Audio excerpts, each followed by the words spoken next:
चौधरी साहब को शामिल करते हैं व्लॉग में। चौधरी साहब से सीधा सा सवाल जो मैं पहला करता हूं वो ये करता हूं कि मोदी यतीम कैसे हुआ? अब 2 चीज़ें हैं। अब मुझे अंदाज़ा नहीं है कि ये यतीमी की खबर आपने कहाँ से निकाली है, लेकिन मेरा ख़्याल है जो 2 आज की बड़ी खबरें हैं शायद उसकी बात कर रहे हैं आप।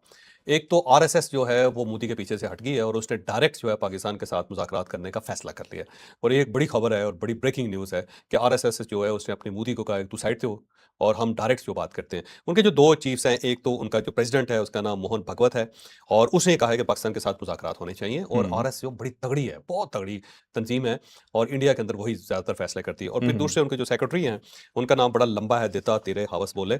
और ये जो दिता तीरे हवस बोले जो है ना, उन्होंने होश बोले होश बोले आप हमेशा बिगाड़ देते हैं। यार अब देखो ना, होश हो या हवस हो एक ही चीज़ है। हाँ, इनके मामले में ठीक है, यही बनता है।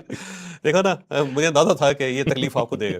बहरहाल जब दिता तीरे साहब जो हैं उन्होंने भी कहा है कि पाकिस्तान के साथ मुज़ाकरात हमें करने चाहिए और ये खबर हम पहले दे चुके हैं सब लोगों को और अब उसकी आज दोबारा तस्दीक हो रही है। तो इसका मतलब ये हुआ कि नरेंद्र मोदी साहब जो हैं उसे आरएसएस ने अकेला छोड़ दिया हम्म और उसकी बुनियादी वजह ये है कि आरएसएस से बगैर पूछे हुए मोदी साहब ने जंग छेड़ दी पाकिस्तान के साथ और 2 बार जंग छेड़ी, दोनों बार उनको शिकस्त हुई। हम्म एक पहले 2019 में जो हम्म यहाँ पे उन्होंने सर्जिकल स्ट्राइक की और उसके बाद पाकिस्तान ने 2 जहाज़ गिरा दिए उनके हम्म और अभिनंदन को पकड़ के यहाँ पे चाय पिला के उसको वापस भेज दिया। हम्म और उसके बाद जो दूसरी मर्तबा उसने भरपूर हमला किया तो उसका भरपूर जवाब आया और पूरी सही दुनिया ने तमाशा देखा उसका। तो इस पे आरएसएस ने फ़ील ये किया कि इसने हमारी लुटिया जो होती है ना डुबो दी है डबो दिया और बिल्कुल। उसने कहा ये बंदा ठीक नहीं है। तो उसको कहा तू साइड पे हो जा और उसके साथ-साथ मुज़ाकरात भी नहीं कर रहा, ना अमेरिका के साथ कर रहा है, ना पाकिस्तान के साथ कर रहा है, ना किसी और जगह कर रहा है। हर जगह से वो लेट हो रहा है। तो मुझे लगता है कि अब जो पीछे पार्टी है उसने फैसला किया है कि हमें फ्रंट फुट पे खेलना अच्छा चाहिए। छोटा सा मुझे एक चीज थोड़ा यहाँ मैं समझना चाह रहा हूँ आपसे। एक साइड पे ये लोग जो अब बेसिकली तो ये बापू जी हैं, इनके जो है मोदी जी के जो है आरएसएस, आपको पता है कि बीजेपी की मेन है, जमात है, मेन सब जमात सब तो कुछ होता है। आरएसएस है, ठीक है। अब ये नहीं मान रहा मोदी मुज़ाकरात, लेकिन ये कह रहे हैं हमने ये पूरी डिटेल से खबर दी थी कि 6 डिटेल मुलाकातें हुई हैं, ये दोनों अमेरिका भी गए थे अमेरिका भी गए और थे। वहां से भी इन्हें ठीक ठाक डंडा हुआ था और उसके बिल्कुल, बाद इन्होंने बिल्कुल। वापस आते ही कहा जी कि हम तो करना अब मेरा चाहते ख्याल हैं। है जो मुज़ाकरात हो रहे हैं ना वो आरएसएस लेवल पे होंगे और ठीक उसके है। बाद डायरेक्ट उनकी वज़ारत ख़ारिजा को इन्वॉल्व किया जाएगा। अब ये मोदी की जान बचा रहे हैं या मोदी की जान ले रहे हैं? मेरा ख़्याल ये है कि मोदी का करियर ख़त्म हो गया। ये जो अच्छा। जंग है ना, वो मोदी को लेके बैठ गई। ठीक एक तो है। उसकी उम्र 75 साल हो गई है और हम्म 75 साल के बाद एक फ़ैसला हुआ था बीजेपी ने कि 75 साल जिसकी उम्र हो जाएगी वो दोबारा इलेक्शन नहीं लड़ सकेगा। और ये जो पाकिस्तान के ऊपर अटैक किया था मोदी ने, उसकी वजह यही थी कि वो एक ऐसी विक्ट्री हासिल करना चाहता था कि उस विक्ट्री की बुनियाद पे उसको ये असम्पशन मिल जाए कि आप एक मरतबा फिर प्राइम मिनिस्टर बन सकते हैं। ठीक है। और वो विक्ट्री इसके गले पड़ गई। तो मुझे लगता है कि इसका सियासी करियर ख़त्म हो गया। अब ये नया को प्राइम मिनिस्टर तलाश कर रही है जमात और ठीक है। उससे पहले हालात को पाकिस्तान के साथ ठीक करना चाहती है और उसकी बुनियादी वजह ईरान है। ठीक है। ईरान बहुत बड़ा सोर्स है इंडिया के लिए। ठीक अब है। अगर हालात ठीक हो जाते हैं पाकिस्तान से तो इनके ईरान के साथ भी हालात ठीक हो जाएँगे और उसके बाद जो गैस पाइपलाइन होगी, जो गैस की सप्लाई होगी, जो तेल की सप्लाई होगी, हम्म। उससे इंडिया को बहुत ज़्यादा फ़ायदा होगा। ठीक है। और अब अगर ये पाकिस्तान के साथ हालात ठीक नहीं करते, तो नुकसान बहुत ज़्यादा है। एक तो अमेरिका हम्म पाकिस्तान के साथ, फिर ईरान भी पाकिस्तान के साथ, फिर चाइना भी पाकिस्तान के साथ, सारा मिडल ईस्ट जो है वो पाकिस्तान के साथ। तो मुझे लगता है कि अब इनको फ़ील हो रहा है कि ये बहुत ज़्यादा गलत हो गया है ठीक और है। मोदी ने हमें एक ऐसी ट्रंच में फँसा दिया है कि जहाँ से निकलना ज़रा मुश्किल है। तो अब मेरा ख़्याल है वो इंटरवीन कर रहे हैं और इस लिहाज से अगर आप देखा जाए तो वाक़ई मोदी यतीम हो चुका है। और हम्म दूसरा जो उसने बहुत बड़ा ब्लंडर किया ना, वो अब इंडिया के अंदर उसके गले पड़ा हुआ है, वो ये कि उसके जो फौजी मरे थे हमारी पाकिस्तान इंडिया की जंग के दरमियान, उसकी लाशें छुपाए रखे उसने, उसके नाम भी उसने नहीं बताया। अब वो आहिस्ता-आहिस्ता बताना शुरू किए। जो ही बताना शुरू किए 13 महीने बाद लोगों ने अब उसको गले गले से पकड़ लिया।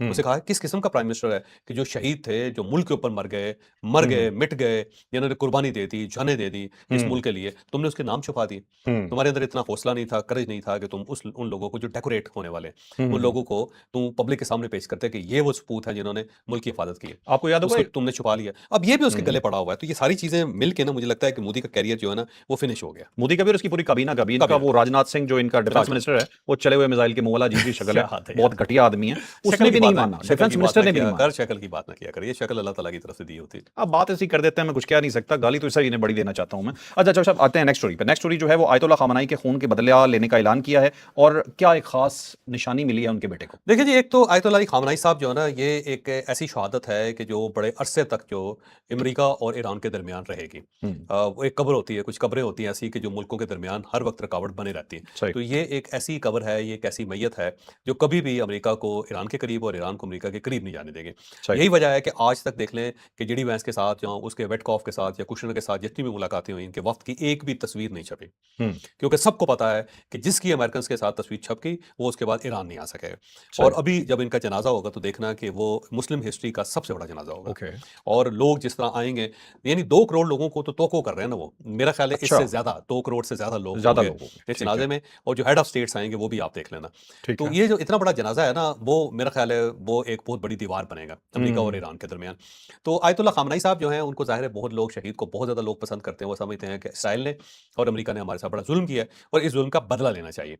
तो आज उनकी सुप्रीम नेशनल सिक्योरिटी काउंसिल के जो मोहम्मद बाकर अल जुल्कदर हैं, जो हम्म, नाम है मोहम्मद बाकर जुल्कदर, हम्म, ये इनके सेक्रेटरी भी हैं और बड़े इंपॉर्टेंट आदमी हैं, और इन्होंने ऐलान कर दिया है कि जी आयतुल्लाह अली खामनाई शहीद जो हैं उनके खून का बदला लेंगे हम। और हम्म, उन्होंने बाकायदा पैगाम जारी किया ये, हम्म, और पैगाम जारी करके उन्होंने कहा जी मुनासिब वक्त पे मुनासिब किस्म की कार्रवाई होगी, और जिस किस्म का हमें नुकसान पहुंचाया गया हम भी इस किस्म का नुकसान शोएब साहब पहुंचाएंगे। इसका इसका मतलब मतलब ये हुआ कि 2 लोगों की जान को खतरा है, बिल्कुल सही। एक नेतन्याहू और हम्म, दूसरा डोनाल्ड ट्रंप। डोनाल्ड ट्रंप, और अब ठीक है, अगर ईरानियों ने ये फैसला कर लिया है, तो मुझे लगता है कि ये मामला जो है ना आगे तक जाएगा, ये ठीक है, रुकेगा नहीं, और ईरानी जो है इस जख्म को हमेशा अपने दिल के ऊपर रखेंगे। सही, और अब अगर फर्ज कर लेते हैं कि ट्रंप साहब का इक़्तिदार खत्म हो गया, तो उसके बाद भी मुझे लगता है कि ये उसका पीछा करेंगे पीछा करेंगे, बेचारे। ठीक हो गया, चले।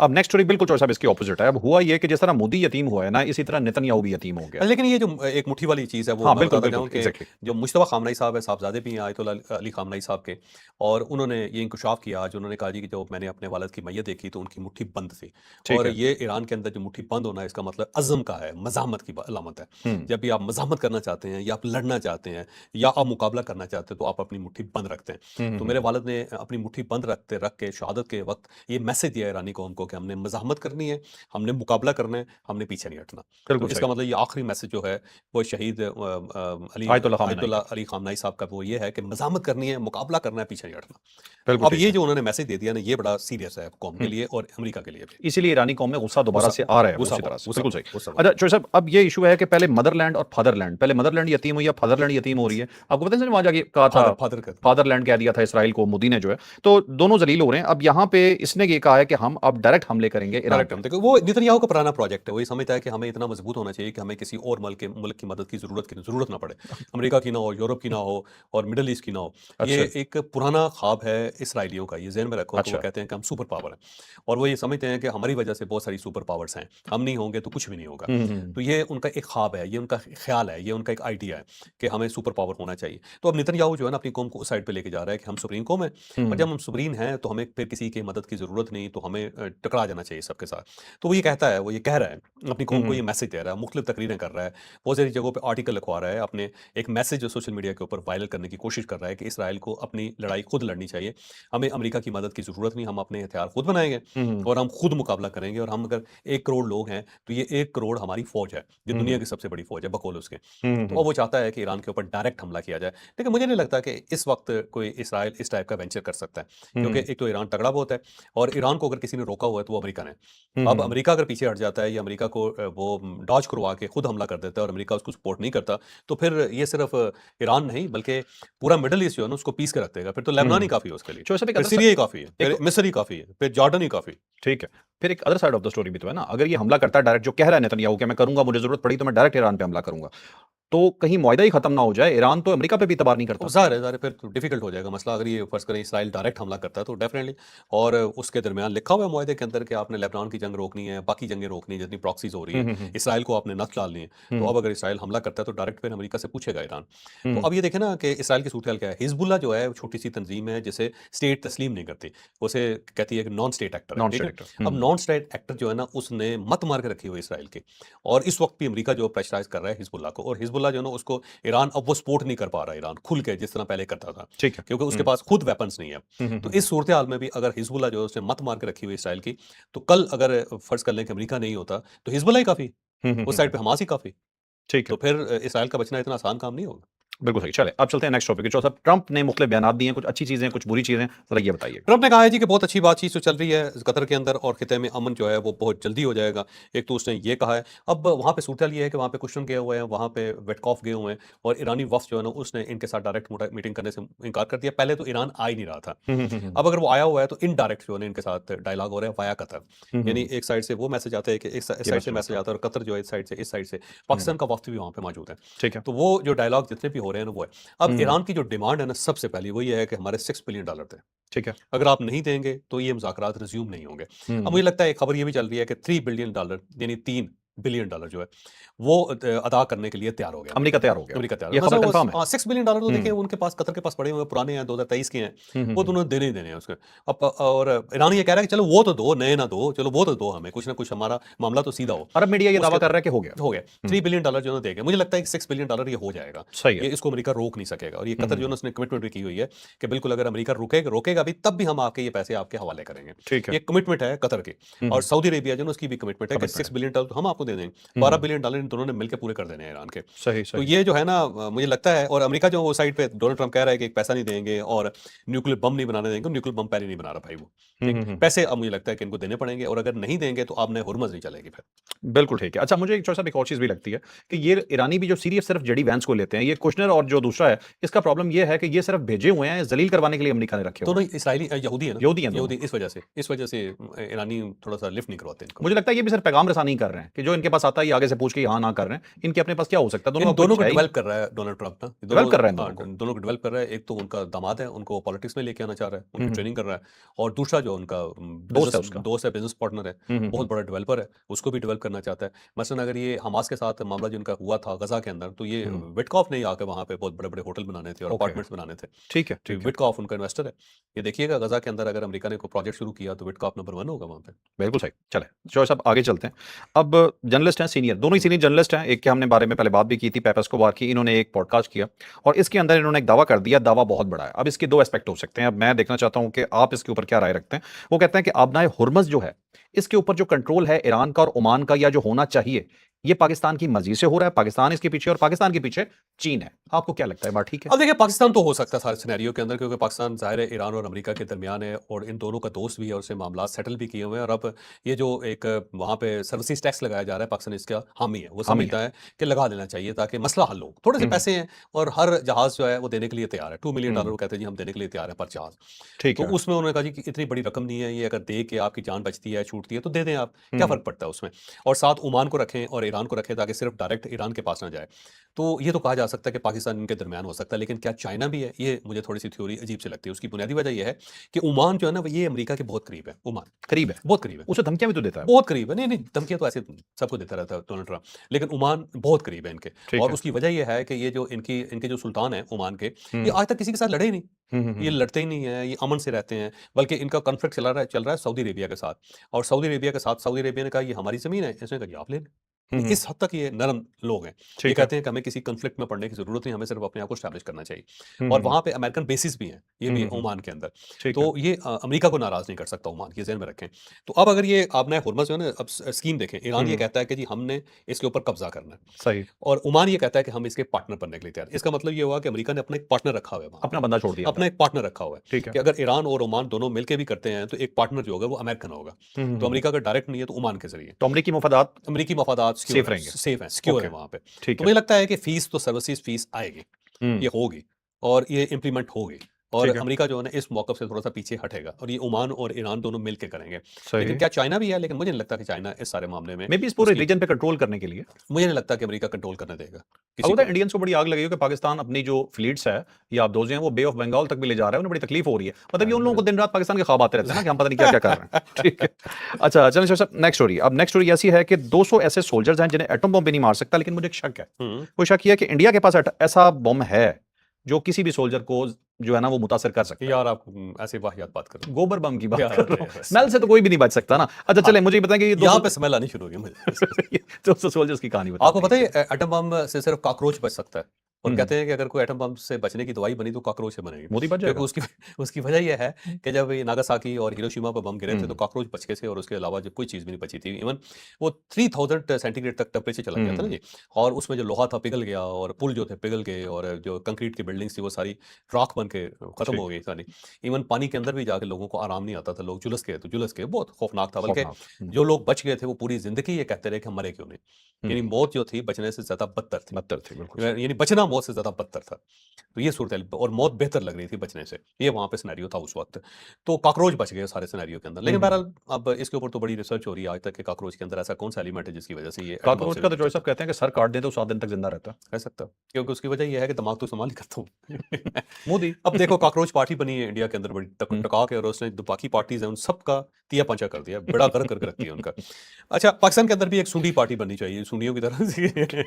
बहरहाल एनीहो जी, जनाब इंकशाफ ये किया गया है कि चाइना ने एक ऐसी टेक्नोलॉजी बनाई है और वो अपने फौजियों को ट्रेन कर रहे हैं हम्म, और ट्रेनिंग के बाद उसने पहली मर्तबा एक दूसरा मुल्क जो है ना उसको ट्रेन किया हम्म, और जो दूसरा मुल्क है वो रशिया है। हम्म, रशिया के 200 फौजी जिसके अंदर 4 जनरल शामिल हैं, हम्म, उनको बुला के चाइना के अंदर चाइनीज़ ने उनको ट्रेनिंग दी है और वो ट्रेनिंग क्या है 3 किस्म के हमलों की, एक तो अगर केमिकल हमला होता है, हम्म, अगर न्यूक्लियर हमला होता है, अगर बायोलॉजिकल हमला हो जाता है। बिल्कुल सही। तीनों हमलों के अंदर आपने अपने आप को सेफ कैसे रखना है। हम्म, हम्म, ट्रेनिंग बड़ी ज़बरदस्त है और खुफिया थी ये और हम्म, उसमें उन्होंने ट्रेन कर लिया। अब ये जो 200 लोग हैं ये अपनी फ़ौज को जाकर ट्रेन करेंगे। 3 हफ्ते ट्रेनिंग हुई 3 है। हफ्ते ट्रेनिंग हुई है चाइना के अंदर। हम्म, अब इसको खुफिया रखा गया लेकिन फिर ये वहाँ से स्मगल हो गई इन्फॉर्मेशन। हम्म, स्मगल हुई और इसके बारे में बहुत सारी चीज़ें निकल आई। फिर जो लोग थे उनके नाम आ गए, फिर जर्नैलों के नाम आ गए, फिर फुटेजेस आ गई हम्म, और अब बहुत ज़्यादा सरप्राइज़ एक एलिमेंट है पूरी दुनिया के अंदर और अमेरिका के अंदर बहुत कोहराम मचा हुआ है कि आखिर हम्म, इन्होंने कौन सी ऐसी टेक्नोलॉजी बनाई है जिसकी वजह से एटम बम से भी महफूज रहेंगे और रशिया को भी इन्होंने स्मगल करना शुरू कर दिया। तो इसका मतलब ये हुआ कि चाइना और रशिया दोनों जो अपनी फौजों को बचा लेंगे हम्म, और हम मारे जाएंगे क्योंकि ये पूरी दुनिया का एक मुत्तफ़िका फैसला है कि एक बहुत बड़ी जंग जो है इस वक्त हमारे धाने पे खड़ी हुई है और ये सही। किसी वक्त भी स्टार्ट हो सकती है और अगर ये स्टार्ट होगी तो एटमी जंग होगी वो और ठीक है। उसके अंदर अगर कोई बंदा बच सकता है तो वो बड़ी हैरानकुन बात है। अब देखते हम्म, हैं कि अमेरिका इस टेक्नोलॉजी को किस हद तक इवॉल्व करता है, किस हद तक डेवलप करता है, लेकिन चाइना जो है लीड लेगा सारे मामले में। बिल्कुल सही। चलें नेक्स्ट स्टोरी चॉइस है हमारी। टिकटॉक तबाही का सबब बन रहा है। नारान में एक सैलाब आता है और उस सैलाब के अंदर आपने देखा होगा एक फुटेज है कि एक वीगो डाला जो है ना वो बह जाता है, उसके बाद रेस्क्यू भी उन्हें किया जाता है लोगों को। ये तमाम सिनेरियो के ऊपर आप क्या कहेंगे, ये हो क्या रहा है? अब बेसिकली तो हमारा माइंड खराब हो गया हुआ है। लोग ना किसी जगह पे जाते हैं, वो खाना खाने से पहले ना पहले उसकी तस्वीर बना के इंस्टाग्राम के ऊपर डालते हैं हम्म, या अपना स्टेटस लगाते हैं और स्टेटस और उसके बाद जो इंस्टाग्राम है उसने लोगों की मत मार दी है। और अब जो टिकटॉक है वो हमारी ज़िंदगी के अंदर इतना ज़्यादा रच बस गया है कि हम तो नमाज़ पढ़ते हुए भी टिकटॉक के ऊपर एक वीडियो बना के ना नमाज की वो भी लगा देते हैं। हम्म, अब पिछले दिनों एक शादी हुई है, मैं नाम नहीं लेना चाहता क्योंकि मैं उनको बहुत अच्छा मैं वाकिफ़ हूँ उनका, मेरे पुराने जानने वाले हैं। हम्म, अब उन्होंने क्या किया है कि उनकी उम्र जो है ना 50 साल से ज़्यादा है। उन्होंने अपनी आधी उम्र से छोटी एक लड़की के साथ शादी कर ली। प्राइवेट अफ़ेयर है, बंदे को कर हम्म, लेनी चाहिए। लेकिन टिकटॉक की वजह से अब क्या है कि लोग उनसे फीते कटवा रहे हैं, हम्म, दोनों मियाँ-बीवी से। लोग उनको बुलवा रहे हैं इफ्तिताह करने के लिए। लोग उनको अपने रेस्टोरेंट में बुला रहे हैं कि आप आएँ जी और यहाँ पे हम्म, खाना खाएँ और उनकी फुटेज बना के अब वो उसको वायरल कर रहे हैं। तो ये ट्रेंड है, इस ट्रेंड से आप अंदाज़ा लगाएँ कि इंसान जो है उसका कंट्रीब्यूशन क्या है? उसका कंट्रीब्यूशन ये है कि उसे शादी कर ले। यार ये हम्म, कोई कमाल है, मुझे ये बताइएगा ज़रा सर।